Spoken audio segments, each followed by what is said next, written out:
Pokémon Colors is a ROM hack based on Pokémon Leaf Green, and based on the title, you might already have an idea of what this game is about. The main headline of this ROM hack is color-based types, meaning that the type of every Pokémon has been changed to match its color. We can see our very first example of this when choosing our starter, which does feature the same trio we would traditionally see in Leaf Green. I went with Squirtle, and let's take a look at its summary page. As you can see, Squirtle now has a secondary type, making it both a water and fighting type, and looking at Squirtle's body and shell color, you can probably tell why these two types were chosen. Just to show you another quick example, here's a different Pokemon in Delcatty that gains an additional type in Poison because of its purple color. For me, the really cool part about all of this is how it affects evolutions. When a Pokemon evolves, it could potentially acquire one or more new types, or it could lose existing ones. Squirtle's evolutionary line demonstrates this well. Squirtle was previously a water and fighting type, but after evolving into Wartortle, it's now ghost and flying.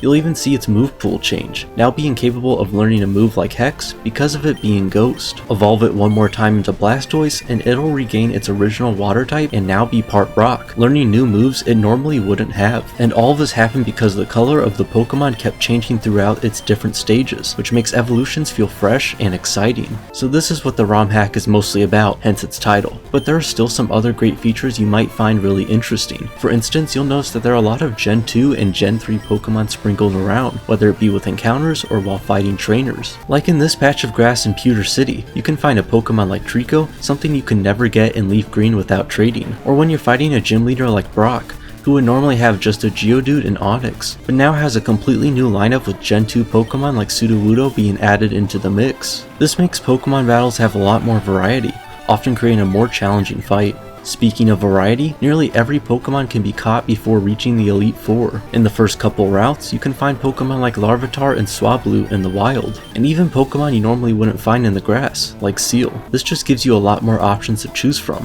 which is always nice. Let's head on over to the Pokemart, cause there's some different things going on here. If you look closely, you'll see that everything is really cheap. Pokeballs are 10 Pokedollars, potions are 20, and so on and so forth. So money is never a major concern here, allowing you to buy basically whatever you want right out of the gate, and better yet, you can even buy rare candies to avoid tedious grinding, as well as one, none, or many experience shares, depending on how you like to play the game. A couple more quick things before we wrap up. While I never experienced this myself, some Pokemon do have different abilities to fit their new types, and many of the NPCs have brand new dialogue, giving you some incentive to read the text instead of mashing the A button to skip over it. Two small but neat changes I thought you should know about. That's gonna do it for today's ROM hack showcase. Thanks for watching, and I'll see you in the next one.